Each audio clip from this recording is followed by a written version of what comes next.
encontrado muitas vezes com o meu convidado de hoje, que é o Birdy Clemente. E a gente está há um tempo já tentando marcar esse papo e hoje eu tenho um prazer muito grande de receber aqui. Muito obrigado, Birdy. Obrigado porque esse portal Terceiro Tempo hoje, para mim estar aqui, selecionado por vocês, já é uma honra. Honra para nós. Fazer parte desse cadastro tão importante da história do esporte no Brasil. Muito obrigado. Birdy, eu tenho recebido desde 2010, quando a gente começou, eu estou aqui desde 2009, mas desde 2010 com o programa efetivamente.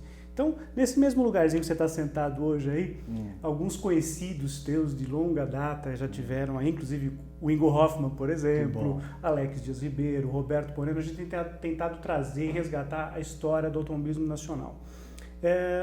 E pilotos jovens, né, do kart, garotada que está começando, gente que está estabelecida já no automobilismo nacional e internacional, na Stock Car, etc.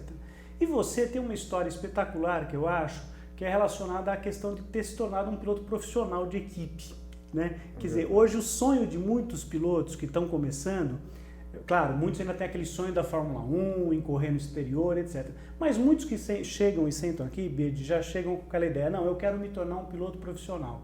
E eu acho que se não fosse você, essa garotada não podia ter esse sonho. Como é que foi aquele começo de se tornar um piloto profissional e viver do automobilismo, Birdy?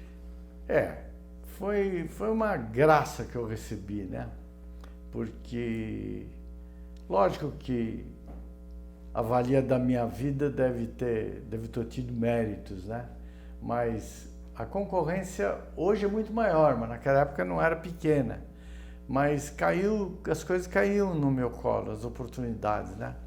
Então, eu acho que o automobilismo brasileiro, ele começa a se consolidar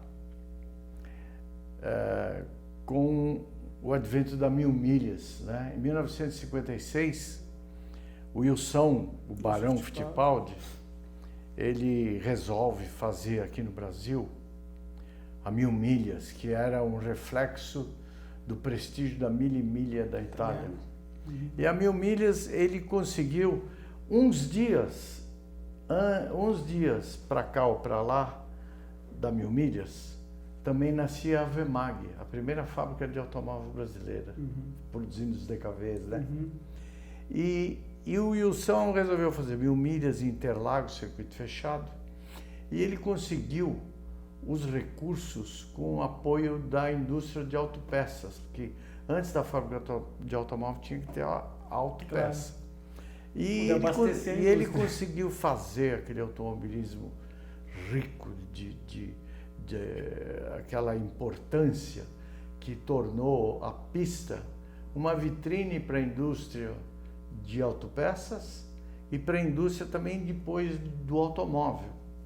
E a primeira fábrica de automóvel no Brasil foi a Vemag, né?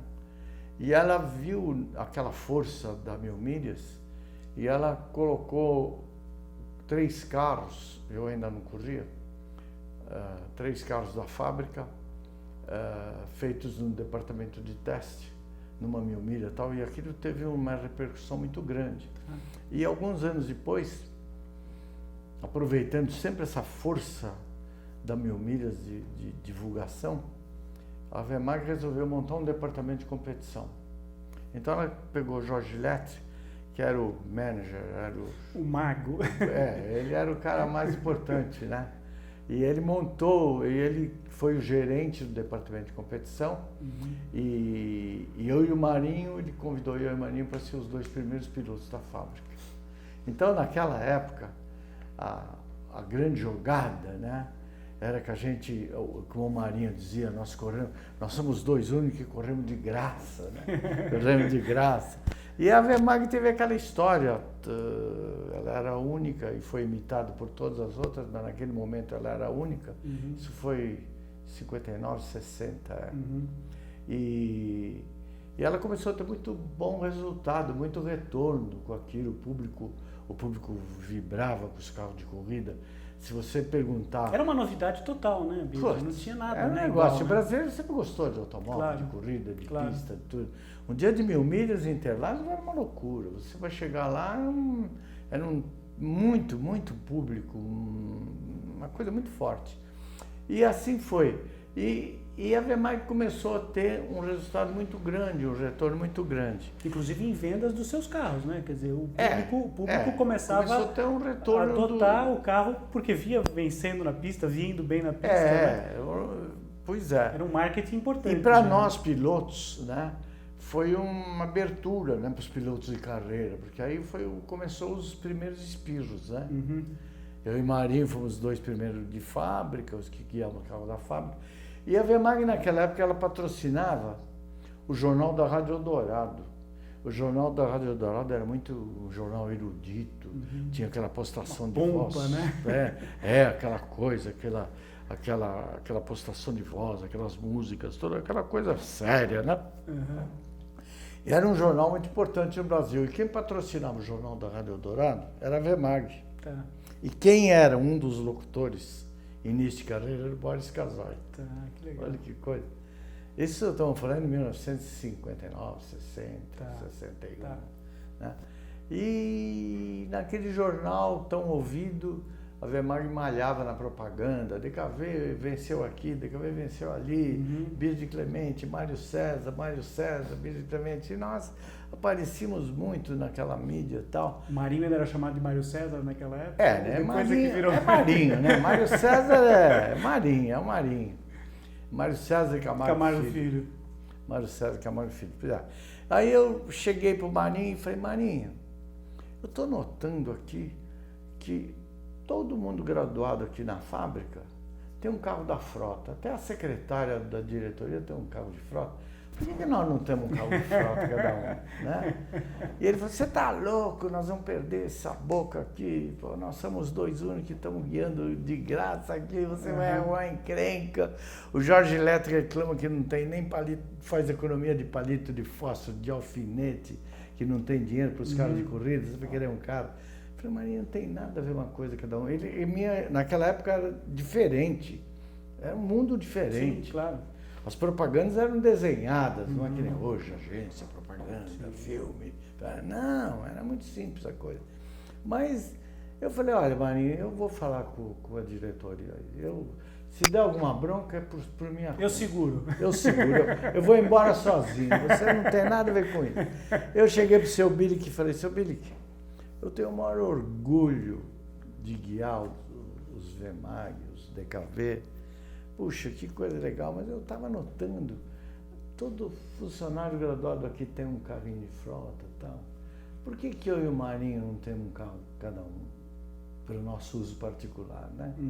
Ele falou, é muito difícil, mas eu vou pensar, tal.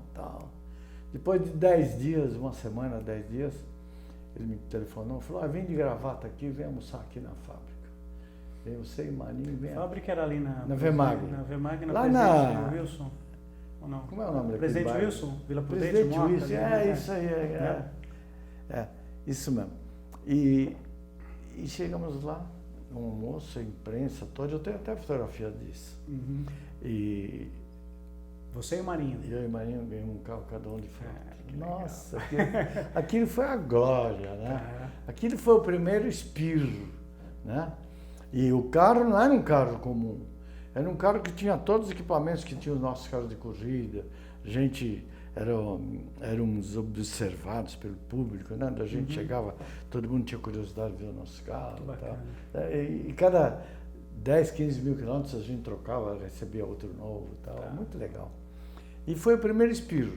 Aí, quando o Christian Reis veio para o Brasil para montar, ele tinha um relacionamento com a Porsche. De vez em quando ele ganhava uma corrida longa lá na Europa com Porsche e tal. Eu não tenho certeza absoluta, mas ele tinha algum relacionamento com a Porsche.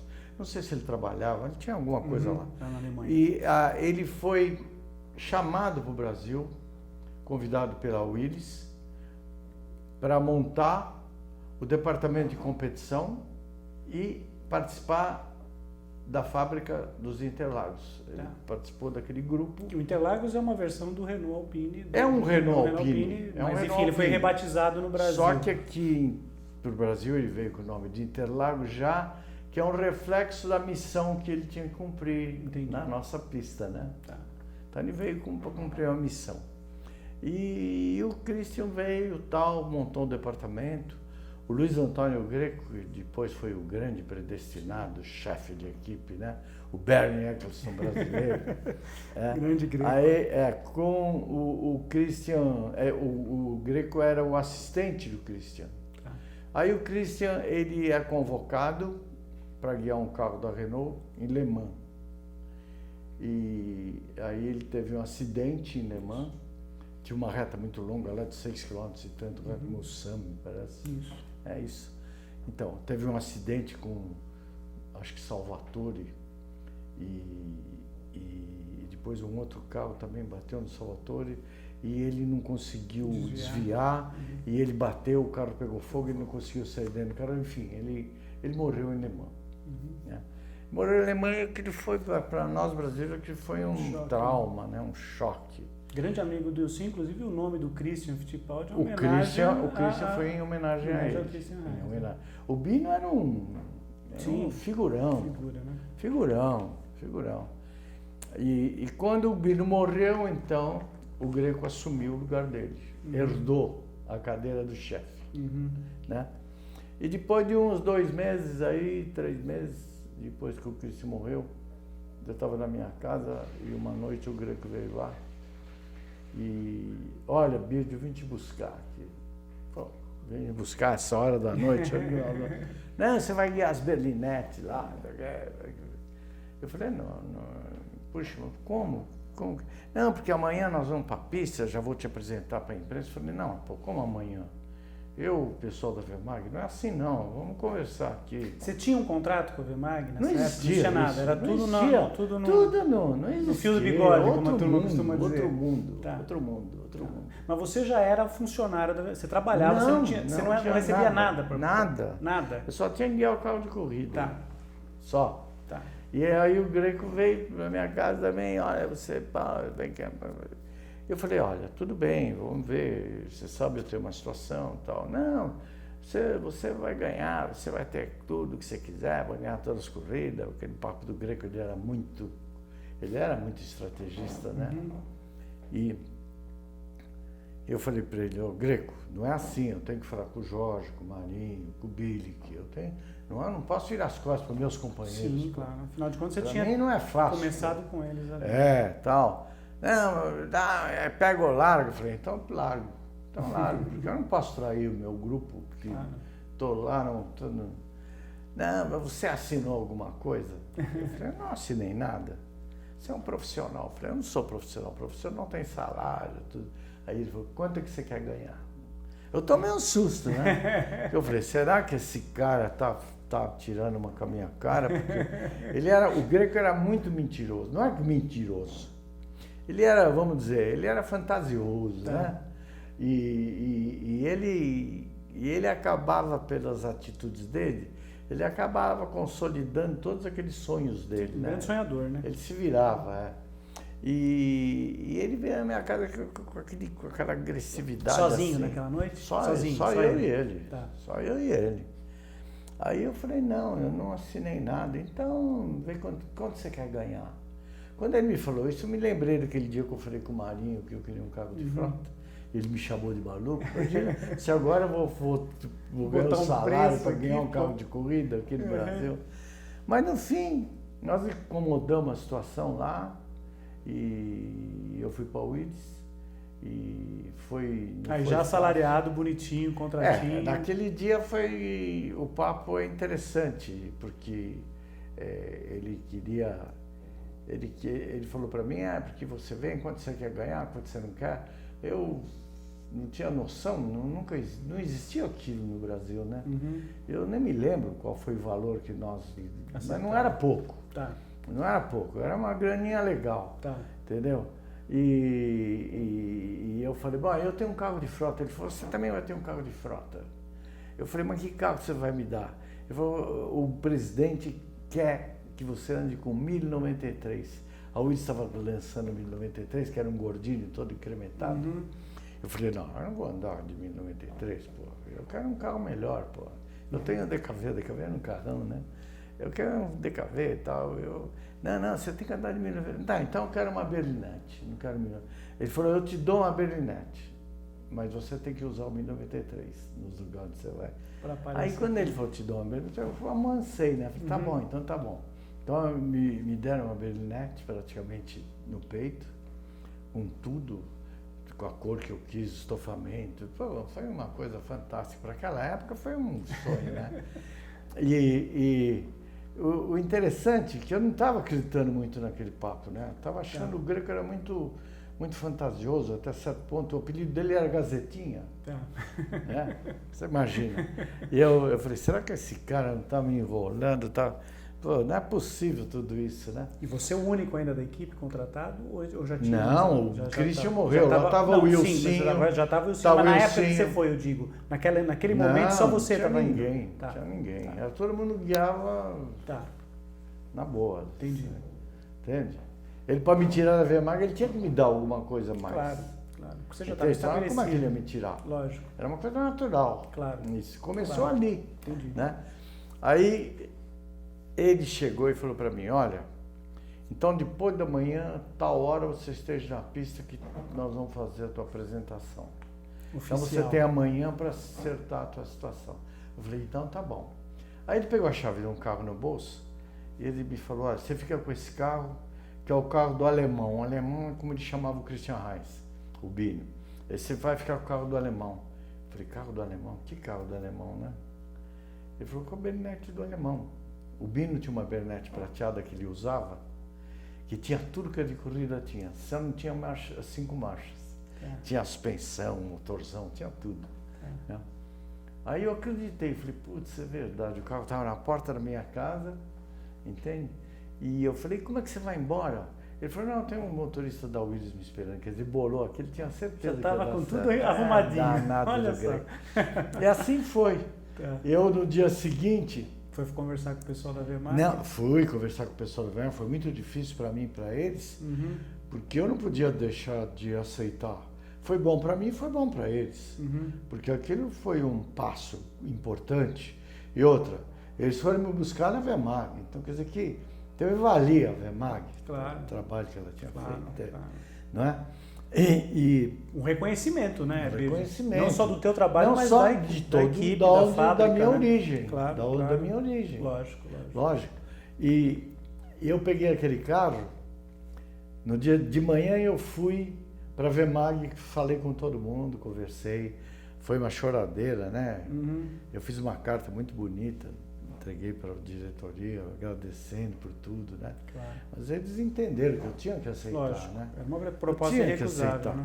E foi muito emocionante para mim, para o Jorge, para o Marinho principalmente, né? Para nós três. Foi uma choradeira mesmo. Mas foi legal. E à tarde, eu peguei aquele carro e eu fui para a Estrada Velha de Ubatuba. De Caraguatatuba tinha uma serra, que era um serpenteado, aquela serra. Eu peguei aquele carro, fui para aquele lugar e fiquei subindo e descendo aquela serra, pegando o jeito no carro. Era um carro... Aproveitando aí, Bídio, eu já queria enganchar uma questão, já que você entrou nesse aspecto. Você sai de um carro bem diferente, né? Porque o DKV tem uma concepção de motor... mas os dois eram de bons. distribuição. Não estou dizendo que um é melhor que o outro. Eu sei que DKV, o carinho teu é enorme pelos dois. O DKV era muito mais fácil de guiar, muito mais estável. Isso, então, a questão do equilíbrio do carro é diferente, né? A Você teve que uma pegar bailarina. A Berlinete, ela escorregava. Berlinete para guiar, é um carro mais fantástico que eu guiei na minha vida. Mas eu fui para aquela estradinha lá, subir, descer. Para tentar pegar a manha. Eu não tinha confiança no Greco, que o Greco me prometeu que não ia virar tempo, que eu ia só dar uma volta lá, me apresentar, mas não ia fazer nada. Nós íamos limitar nisso aí. Entendi. Porque primeiro eu tinha que ir para a pista com o carro, me aclimatar, depois vamos ver performance, né? Claro. Bom, e aí eu fiquei indo e voltando. E o carro era uma delícia de guiar. Me adaptei facinho no carro. Aí no dia seguinte cedo fui lá para a pista, cheio de gente, né? O carro estava lindo, maravilhoso. Até fiz um texto que eu quero que você veja, Claro. que saiu na Racing desse mês aqui, para o carro, porque foi tão importante aquele momento, aquilo tudo, né? Claro. Aquela situação. E quando eu vi aquele carro maravilhoso, eu falei, nossa, que coisa louca, né? Guiar esse carro, o carro pintado com as cores da nossa bandeira, né?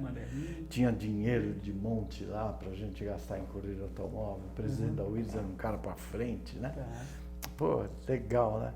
E aí eu dei umas voltas com o carro era maravilhoso, o carro andava muito, só que o carro tinha dois problemas. Primeiro que o banco era como esse que nós estamos sentados aqui, era um banco concho, mas ele tinha folga.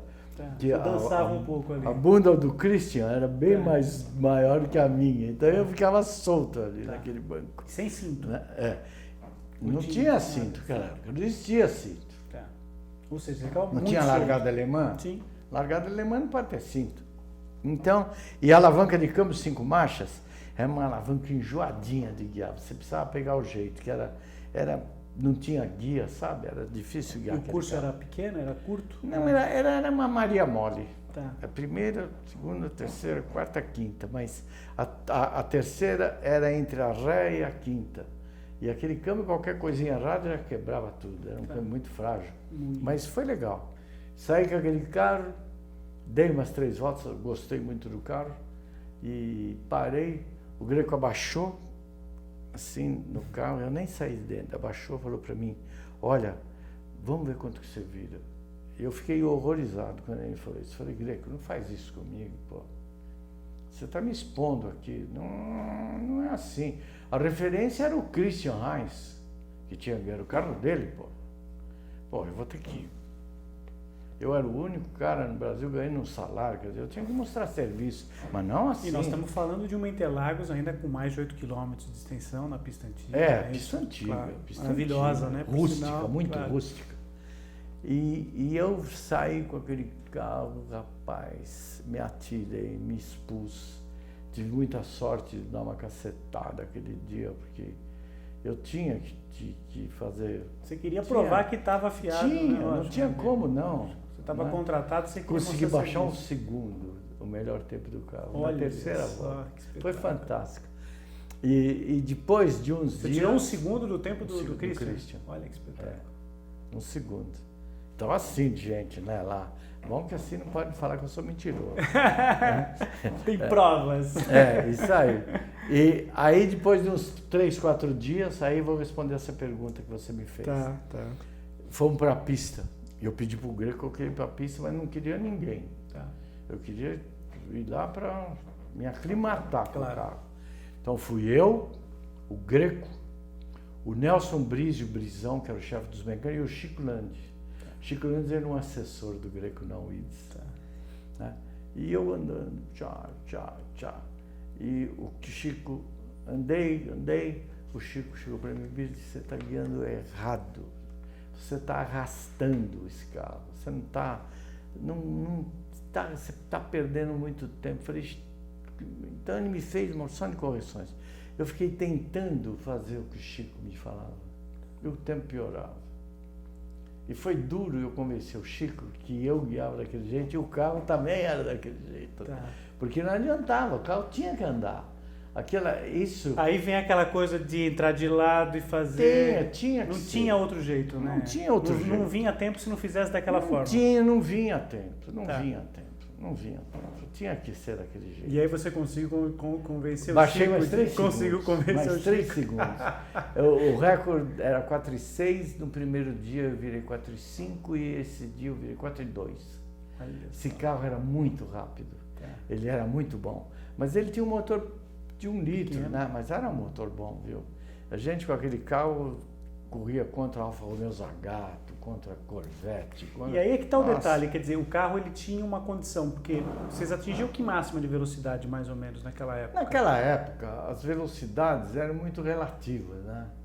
Porque você fala dos carros modernos de hoje, você pega hoje um carro de andar na rua, de levar o netinho para a escola, que anda mais que os carros de corrida da minha época. Os carros têm 500 cavalos. Sim, mas você tinha uma condição de fazer curva muito boa com aqueles carros. Era um carro o carro tinha muita aerodinâmica e pouco motor para ele. E era um carro leve também, era pouco motor para muito carro. Era um carro leve, né? Porque um carro que devia pesar uns 600 e poucos quilos. Um Gordini de fábrica saindo da linha de montagem pesava 650. Quer dizer, podia ter um motor pequeno mesmo. Nós tínhamos 70 cavalos naquela época. Andar era bom. Eu ganhei a Alpinar no Uruguai, no Grande Prêmio Air France, dos Morris Mini Cooper. Nossa, os ingleses, né? Os Mini Cooper tinham se lançado e ganhamos dos Mini Cooper. E era um carro invocado, né? De Alfinha Julieta. Tá. Era um carrão. Nossos carros eram muito bons. Tá. Eram muito bons. Mas era uma época legal. Agora você vai me dizer, o que me fez eu ir sugestionado para o Willis e guiado daquele jeito, né? Teve muitos motivos, né? E o motivo maior é o seguinte: quando o Christian era vivo, a última corrida que ele fez em Interlagos foi o dia que ele virou o melhor tempo desse carro. Ele virou em 4:06. Eu corri nessa corrida com o Celso Lara Barberis e o Roberto Galucci, guiando uma Lancia e uma Ferrari. Nós três guiando 2 carros. Os 2 quebraram logo de cara, ficamos fora. E o Chico Landi guiou com o Marinho um Porsche Super 90. E o Christian, a Berlinette. Além dos outros concorrentes, mas a historinha fica nesses personagens. Resumida nessa turma. Então, eu e o Marinho terminou aquela coisa lá, aquela prova. O Christian ganhou, o Marinho e o Chico Landi chegaram em segundo, eles quebraram uma roda, eles tiveram um problema. Mas acho que mesmo que não tivesse problema, o Christian ia ganhar. Mas eles andavam ali, os dois andavam juntos. Então, terminada aquela corrida, eu cheguei para o Marinho. E aí, Marinho, como é que foi? Como é que não foi, né? Porque nós éramos pilotos da Vermag, a Vermag não entrou naquela prova e autorizou nós dois a guiar. Ele falou, o Bird e o Chico guiam uma barbaridade, nós não sabemos nada. Eu falei, pô, imagina que nós não sabemos nada. Também não é assim, cara, como que é possível? Não, pô, o cara me ensinou cada coisa, pô. O que é que ele te ensinou, Marinho? Então aí que vem o reflexo que eu carreguei quando eu fui para o Willis, guiar Berlinette. Ele falou, olha, o nosso carro tem muito mais torque que o carro dele. O carro dele não tem quase torque. Era motorzinho, 1 litro, pô. E então, quando você entra na ferradura, se ele estiver atrás de você, você enquadra ele no teu retrovisor. A hora que ele está no teu retrovisor, você dá uma levantadinha de pé no meio da ferradura, uma levantadinha de leve, não deixa ele perceber que você fez. Mas você tira um pouquinho. Tira um pouquinho. Faz ele tirar também. Porque quando você puser o pé de volta, nós temos um motor mais que ele, nós vamos embora. Nós pegamos toda aquela subida da reta oposta, que hoje é a reta maior, depois tem a curva do Sol, e abre um buqueirão dele. Ele não encosta de volta. Entendeu? E eu fiquei bobo, eu falei, puxa, é mesmo, né? É verdade uma coisa. Então, logo depois de 1 mês, 2 meses, eu estava na Willis sentado naquele carro. Então eu fui para a Willis com aquilo na cabeça, sabe? Eu não posso deixar ninguém pôr o bico. Eu tenho que passar onde eu encontro e não posso deixar ninguém pôr o bico, porque se o cara me engaveta, o problema da Berlinette... Eu vou ficar amarrado ali. Mas é uma história bonita. Bacana, né? É a manha da pilotagem, né? Quer dizer, claro, naquela época, nossa. Tem que pegar. E é bom a gente falar isso, porque eu sei que tem muito piloto novo que está assistindo, que hoje tem uma facilidade com a telemetria, que o cara chega nos boxes, né, espeta lá o laptop e fala, olha, você está errando aqui, você está tirando. Um bom piloto, ele tem uma dificuldade com a telemetria. Porque a telemetria, ela divulga para os concorrentes, principalmente para o companheiro de equipe dele, tudo que ele consegue. Na minha época, A gente descobria uma coisinha aqui, uma coisinha Guardava ali, 7 chaves. e você ali. guardava aquilo. Você guardar, era difícil o outro descobrir onde está o pulo do gato? Ele tinha que descobrir. Para descobrir, ele tinha que se arriscar. Uhum. Então a gente guardava aqueles segredinhos, aquelas malandragenzinhas, no bom sentido, né? E era bom. Mas o mundo mudou, né? Claro, tem que avançar, hoje, evidentemente. os carros de corrida hoje são reflexos dos carros que andam na rua, Lógico. tudo na base do botão. Lógico.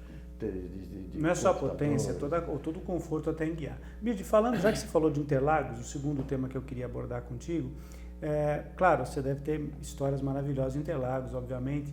Qual o setor, o trecho, vamos falar do Interlagos antigo, qual o trecho, a parte da pista que você tem mais saudade de guiar, a curva que você gostava mais do circuito antigo de Interlagos? Olha, Interlagos era um circuito que tinha curvas de alta velocidade, né? Curvas perigosas, perigosas no bom sentido, né? Então tinha, por exemplo, curva 1, a curva 1 era o pulo do gato, porque quando você estava numa corrida longa, todos os pilotos de uma corrida longa treinam, então chega no meio de uma corrida longa, está todo mundo guiando bem, entendeu? Então, você às vezes estava numa volta e tinha alguém atrás de você, que você estranhava, pô, esse cara aí atrás de mim, né? Pô. Então você esperava uma oportunidade para se livrar do sujeito, né? Então chegava na curva 1, você se atirava e você se livrava. Ela separava os pilotos. Tá. Quem era o top do piloto mais na minha época era assim, que eu digo o seguinte, que corrida automóvel não pode perder isso, e perdeu.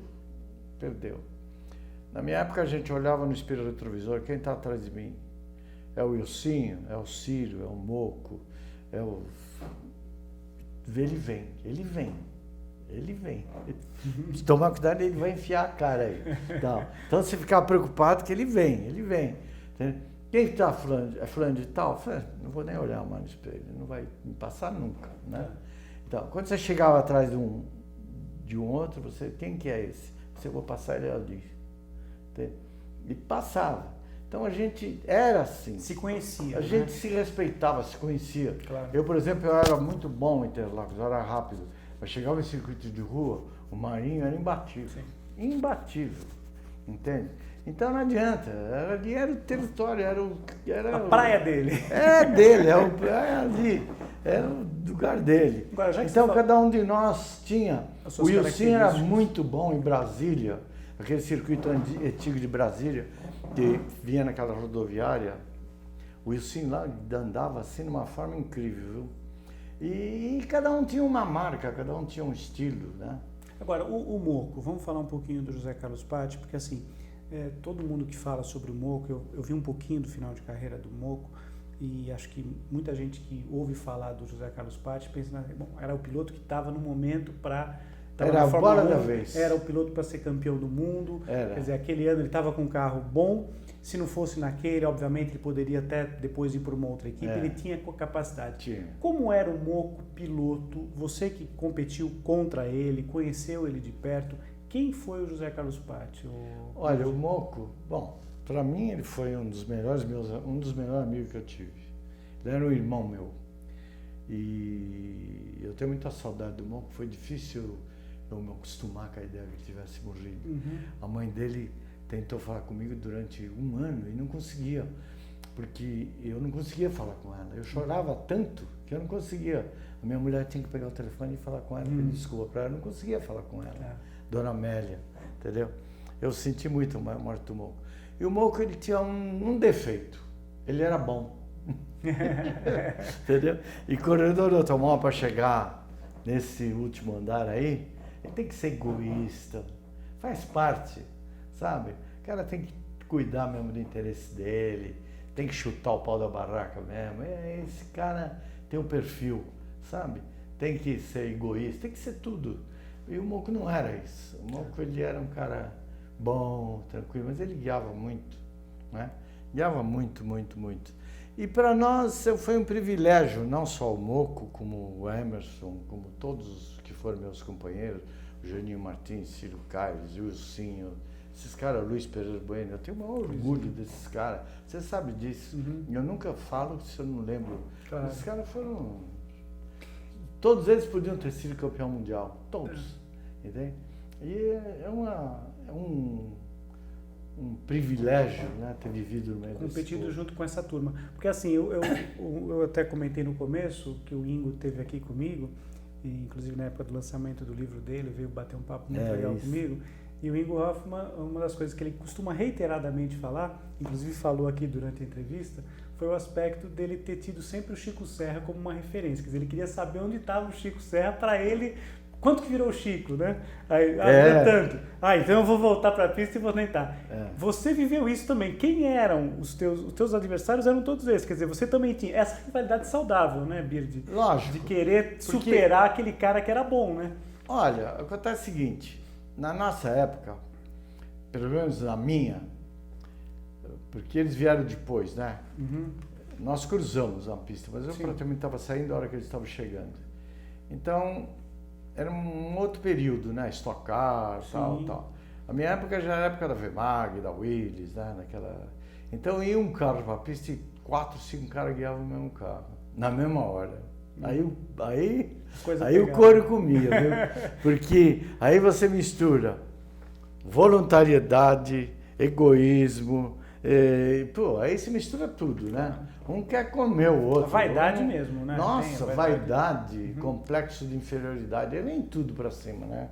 E o chefe da equipe se aproveitava disso. Dessas rixas, se né? Se aproveitava. Então, sabe, era um grupo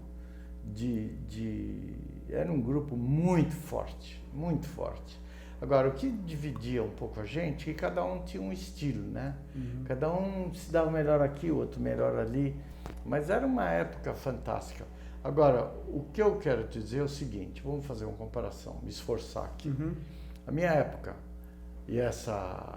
antes dessa tecnologia ter invadido o cockpit dos carros de corrida, né? A gente chegava no fim de uma reta, você tinha que frear o mais perto possível da curva. Quanto mais perto você freia, mais problema você tem com a estabilidade direcional. Claro. Você tem que manter o carro alinhado e se você frear mais perto, você tem que esticar até um pouco mais no meio da curva. Você tem que chegar no meio da curva freando, porque você tem que diminuir, senão você não faz. Então você vai e aí vai dificultando, né? Então, é isso aí. Cada um freava num lugar, tá certo?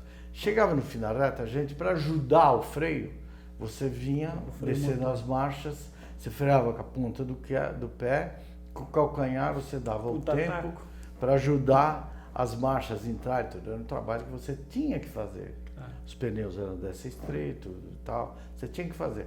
O quanto você chegava mais perto, mais você esparramava no meio da curva, que você forçava muito, você esparramava. O que te tirava da curva era o motor. Você tinha que aplicar o motor te dava equilíbrio e você não podia acelerar, você tinha que vir tenteando o máximo que podia, então o carro vinha e o equilíbrio do motor que te tirava da curva. Então a gente tinha que fazer tudo isso. Era um trabalho... Não tinha esse negócio de pneu com borracha parece um chiclete, freio, todo mundo freia no mesmo lugar, quem freia 1 metro depois não faz a curva.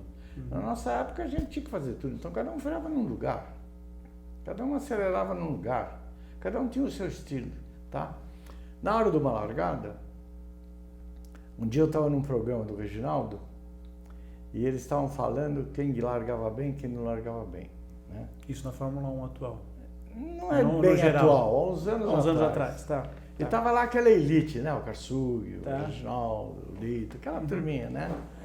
Então eles estavam falando e tava aquele papo que fulano larga bem, parece que era o Alonso que larga, não sei quem larga bem, não sei quem. E eu quieto lá, alguém chegou para mim e falou, o que você acha? Eu falei, pô, eu tô... Como larga bem, pô? Na minha época, eu tinha um motor com 500 cavalos lá na frente, eu tinha que pôr aqueles 500 cavalos no asfalto. Eu tinha que fazer isso. Hoje, cara põe o pé no acelerador, o computador regula o acelerador, ele tem aqui uma alavanquinha que solta aquilo, e aquilo, na minha época, era a embreagem, no pé. Uhum. Entende? Uhum. E há pouco tempo você me falava, o Reginaldo, você me falava que largava do boxe. Eu falei, largava do boxe. Pois é, agora então pelo menos não larga mais do boxe. Agora eu não sei qual é a habilidade que o cara tem que ter para soltar aquela alavanquinha. Qual é ele tem que deslocar o carro. Depois que ele deslocou o carro, aí ele pega o carro, aí entra o cara. Mas largada não tem. E é verdade, é verdade. A gente... Outra coisa, né, Birdi, os carros naquela época, da tua época, quebravam muito, né? Quer dizer, um errinho de marcha. Tudo quebrava, né? Não era só os carros da minha época. Não, né? Sim, mas eu digo, falando especificamente no automobilismo, você tinha muitas vezes, você deve muitas vezes ter monitorado ali, até pelo ouvido, falou, putz, tem uma coisa aqui. Sem dúvida. Poupar um equipamento para evitar uma quebra. Na minha época, nós éramos cercados por mecânicos, né? Hoje são engenheiros. Né? Tem engenheiro, ninguém mais é mecânico. Não né? tem mais aquele cara que vai com a graxa ali, né? Não existe mais esse cara. Acabou essa figura. Né? O mundo mudou, claro. O mundo mudou. Eu acho até, eu estou falando aqui da minha gente, né? Uhum. Dos meus companheiros, dos meus carros e tal, com esse entusiasmo, com esse egoísmo da minha geração, né? Mas o mundo mudou. Eu acho que guiar esses carros hoje é um trabalho completamente diferente do nosso. Eu acho até deve ser muito mais difícil. Eu não me considero competente. Acho que eu não seria capaz, a minha mente seria suficiente para conseguir dominar tudo isso que esses caras dominam hoje. Quando o pessoal fala aquele volante cheio de botões, etc. Lógico. Mas certamente se aquilo fosse da tua época, você iria se adaptar e desenvolver. Mas aí é um outro capítulo. Vamos ver o que vai dar, na verdade. Assim como esses caras também não iam guiar os nossos carros. Pois é. Porque ele tinha que ficar de acordo com né? Era uma realidade diferente. Era um trabalho diferente. Agora, hoje, os pilotos, eu tenho muito orgulho, né? Desses caras, porque eles são superdotados, né? São superdotados mentalmente e fisicamente. Também, né? Não é? Vocês não tinham tanta preocupação física? Olha, para começar, como que era? Para começar, a corrida desgastava muito você? Você saía moído do carro? Desgastava, não. Era diferente. Uhum. Hoje é diferente, né? Hoje é diferente, porque o cara hoje, que ele quer ser corredor automóvel, ele quer ser campeão mundial, tem que começar com 8 anos de idade. Uhum. Essa turma que está lá, tudo montado, esses caras começaram todo moleque. Sim. Entendeu? E com o tempo, o físico vai se adaptando a essas forças G malucas que tem hoje, a tudo isso. Na minha época não, na minha época você só tirava a carta com 18 anos e antes de 18 anos, se você fosse ganhar um automóvel, você era preso. Teu pai era preso e tal. Não tinha categoria, karts, não tinha nada disso. Você tinha que fazer 18 anos para ir para a Fórmula 1. Hoje o Max Verstappen estreou com 17 na Fórmula 1, né? Pois é, tem piloto na Fórmula 1 com 17. Não, e essa molecada toda começa com... Você não vê? É o que você falou. O Hamilton na McLaren começou menininho lá, né? Foi adotado lá, né? Então é uma outra geração, é uma outra época. Você gosta desse automobilismo atual que é feito? Não gosto. Não gosto porque eu acho que o automobilismo... Vamos fazer uma comparação rápida. O motociclismo. Eu gosto de ver corrida de motocicleta, porque os caras estão lá ombro no ombro, os caras estão se arrebentando e tal. E faz aquele um contra o outro. Pô, o cara de motocicleta vem, levanta a roda, ele vem de lado. Pô, o cara tá ali, ele tá participando intensamente. É um trabalho braçal mesmo, né? O corredor do automóvel hoje é um operador de um equipamento sofisticadíssimo. Talvez o equipamento mais sofisticado que seja hoje é um carro de corrida. É muito sofisticado, tá? E o que o físico dele tem que suportar, aquela aceleração, aquela desaceleração, aquela força G para cá, aquela força... É uma coisa descomunal. Nem um bailarino, nem um malabarista, nada. Um atleta olímpico. Não, nada. O corredor automóvel hoje é um cara que suporta, lida com essas coisas de uma forma fantástica. E eles são muito bons, porque apesar deles terem muito pouco espaço, ainda o piloto faz diferença. mas o espaço deles está muito pequeno. Claro, a diferença entre Tá o grande e o pequenininho. menor. E tem uma coisa que conspira contra eles. Hum. Essa coisa esse excesso de segurança. O automobilismo não pode ter excesso de segurança. Eu também bato Porque muito nessa tecla. É porque hoje em dia o cara bota o bico, tem que passar por dentro do box porque ele pôs em risco. Como? Corrida automóvel assim na minha época era assim, pô. E outro detalhe dos Entende? autódromos, né? Tudo bem. Quem está atrás de mim é o pela fulano? segurança. O fulano, então ele não vai passar. Uma coisa que eu bato muito na tecla, Bid, é as áreas de escape, né? Hoje o piloto, mais ou menos, ele erra uma curva, ele tem uma área de escape enorme, Não, cimentada, mas isso né? aí Ele pega e eu volta, acho, né? isso eu acho que tá legal, Marcos. Sabe por quê? Porque isso daí é segurança. É entende? segurança, mas o cara segurança. bom e o cara ruim, de repente, Agora eles hoje o cara tem que economizar pneu, economizar combustível. combustível. Tem área de não sei o quê, não dá, muita coisa, sabe? Um dia eu estava fazendo uma palestra na FEI e no meio desse papo começou essa conversa que nós estamos tendo agora, né? E teve um colega seu, um jornalista, um jornalista amigo nosso aí. Se lembrasse E ele falou para mim que eu tava errado, porque tinha que ter segurança, sim, e tem e tal, não sei o quê. Eu também acho que tem que ter segurança, mas não uma segurança que protege tanto que... E eu falei, olha, eu vou dizer uma coisa para você, se esse grupo que compartilha essa opinião sua for para a Espanha interferir nas touradas lá, vocês vão querer cortar o chifre do touro para não machucar o toureiro. Agora eu quero ver quem que vai gostar de tourada. Pois é. Então vocês estão cortando muito o chifre do touro, pô. Tourada, o chifre do touro tem que espetar o cara, senão não tem Tem que graça. dar aquele frio na barriga, né? Tem. Do piloto, do público, de quem está assistindo também. Exatamente. Né? Agora, isso não significa que esses grandes campeões que nós temos, né, não tenham méritos, né? Claro. Não sejam pilotos superdotados, saudáveis, né? Claro. Preparados Mentalmente, de muito fisicamente. tempo, né? Quem é o grande nome hoje do automobilismo internacional? Hoje, especificamente, na tua opinião? Olha, hoje é até difícil você falar isso, porque o cara muda de equipe e ele fica bom, né? Ou fica ruim, né? É verdade. O Alonso, por exemplo, ficou ruim. O Alonso, por exemplo, o Alonso. O Alonso, hoje, se você for analisar o Alonso, você tem que dar o reflexo dele da Ferrari, quando ele estava aqui. Claro. Porque hoje o cara que ele está não faz mais nada. Quer dizer, ele ficou... Então, hoje o equipamento... Conta muito, né? Ele determina. Então você vê, 2 McLaren primeira fila, 2 Ferrari segunda fila, Mercedes, né, que agora tão... Geralmente aquilo é a tônica do ano todo. É a tônica. Né? Saiu daquilo, alguma coisa está errada. E dentro do Brasil, no automobilismo nacional, nós temos grandes pilotos. Acho que não sei se você tem acompanhado tocar, por exemplo, o Cacá Bueno, um grande nome. Lógico. Esses caras, você acompanha. O que você acha dessa turma que está fazendo automobilismo no Brasil? Não, eu acho que todos eles são bons. Eu não vou deixar de responder a tua pergunta. Eu acho, por exemplo, você pega os que são mais impetuosos, né, que acabam conquistando a opinião da gente, né?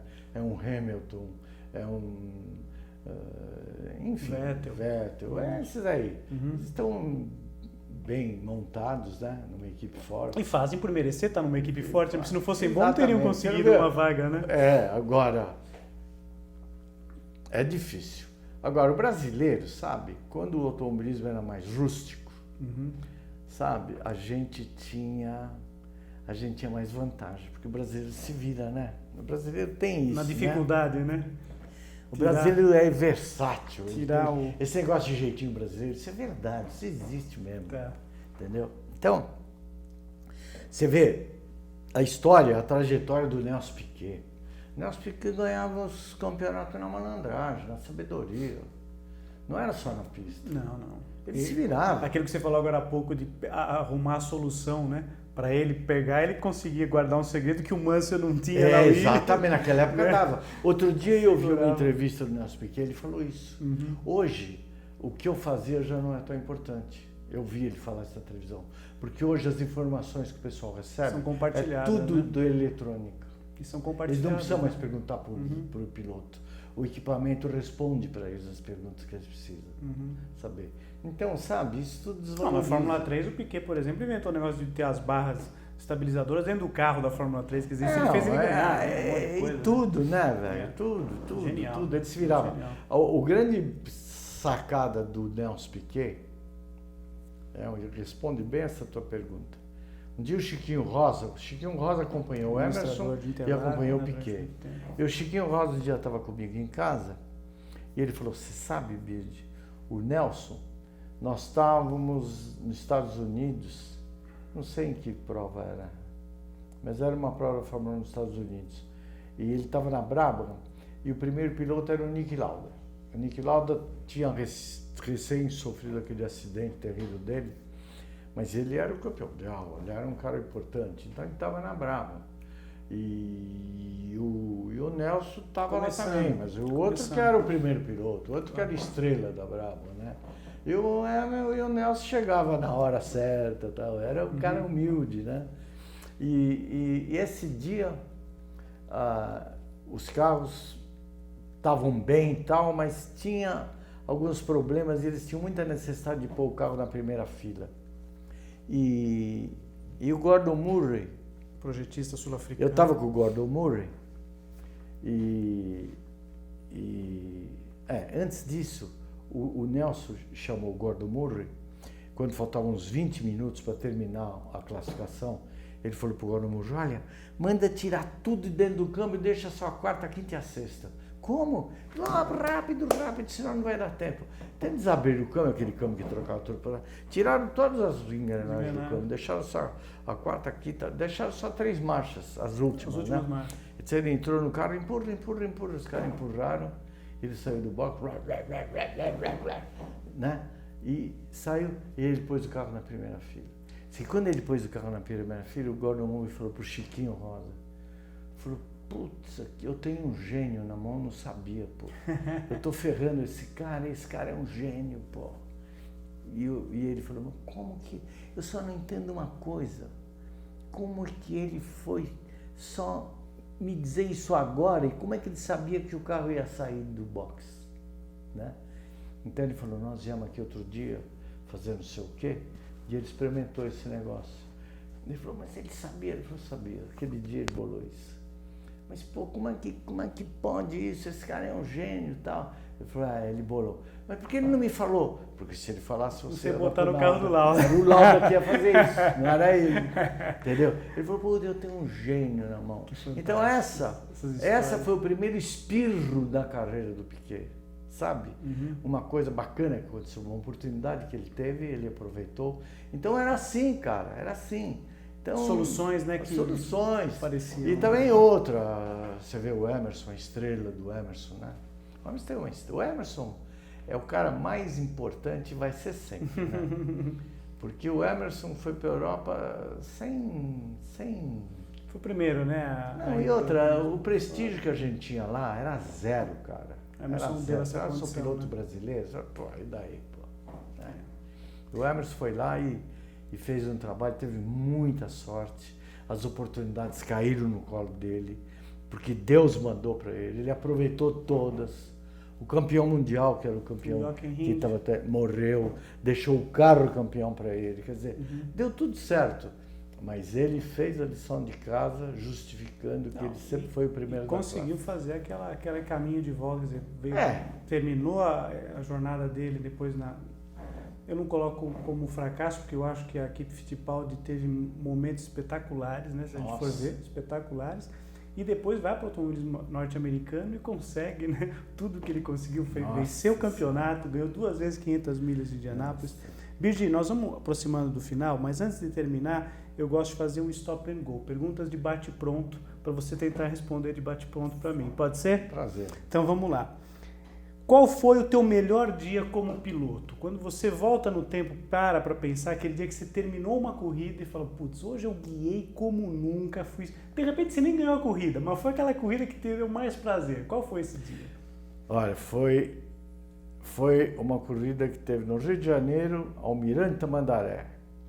Veio uma equipe da Europa aqui, chamava Equipe Palma, portuguesa. Você estava com que carro? Eu estava com a Alpine 1300 e tinha, nosso concorrente era duas Lotus 47, Nossa. o Porsche 911 S tinha sido lançado, 6 cilindros, tinha o Porsche do Emerson, 4 comandos, tinha um Porsche do Carioca lá, do Cardoso, tinha as Alfa GTA e corrida de 2 baterias. Na segunda bateria choveu e eu ganhei a corrida. Que bacana. É um troféu mais bonito que eu tenho, um troféu dessa altura. Esse é o mais importante. Foi o dia que eu mais guiei, tive muita sorte. Tá. Perdi estabilidade na reta durante 3 vezes. Entrei em pêndulo e consegui sair do pêndulo, porque quando chove muito é fogo, né? Mas foi a corrida que eu mais guiei. Segunda, se você fosse piloto hoje, você iria optar por correr com carros de turismo ou monopostos? Olha, o turismo é um quebra-galho, né? Eu acho que o cara que quer chegar no último andar, na Torre de Cristal, ele tem que ir para a Fórmula 1, né? Monoposto, Fórmula Indy, Fórmula 1, tá?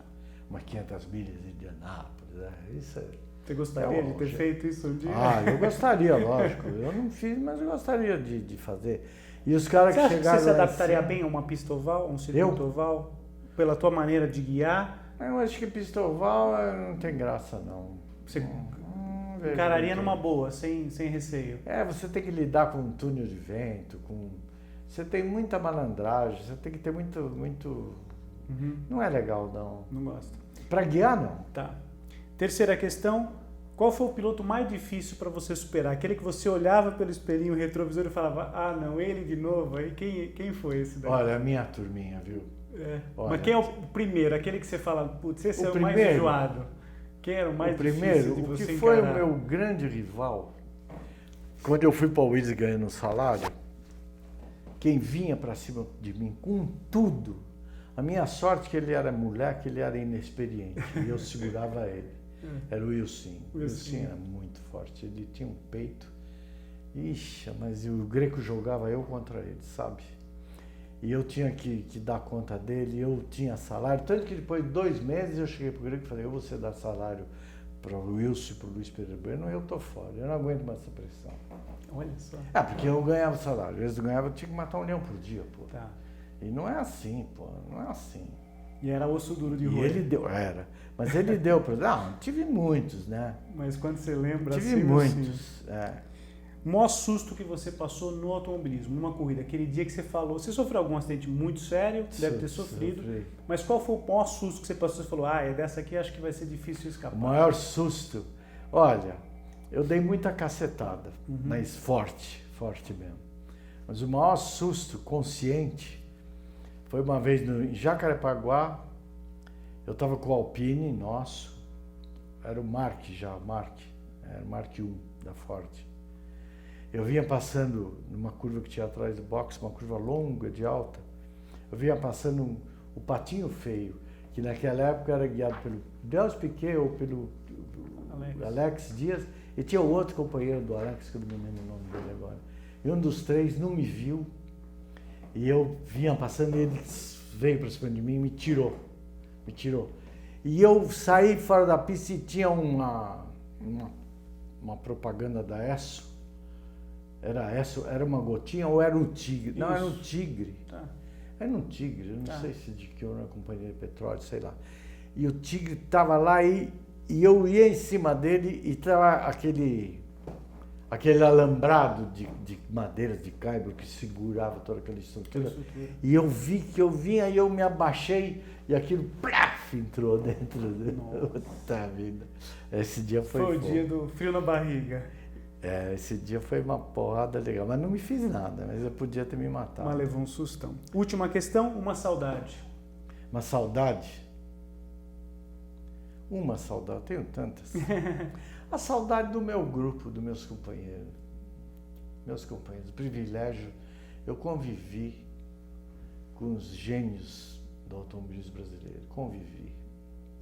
guiei os carros mais fantásticos daquela época, conheci as pessoas fantásticas, né? Convivi com todos eles, Marinho, Ciro, Geninho, Wilsinho, Moco, Chiquinho, Luizinho, pô, que coisa louca, sabe? O Emerson. Começando. Na equipe Williams nós éramos em 7, 5 montaram no Fórmula 1, 3 disputaram o campeonato mundial. Um não foi campeão porque morreu, o outro foi campeão um monte de vezes. Incrível. O Wilsinho faltou sorte. Incrível. Poderia também, né? Tem que ter muita saudade desse tempo, desse grupo, desse pessoal. Legal. Bird, muito obrigado. Muito obrigado. E parabéns pelo trabalho que vocês fazem. Imagina. O Milton Neves acaba resgatando toda a história do esporte e dos índios brasileiros, né?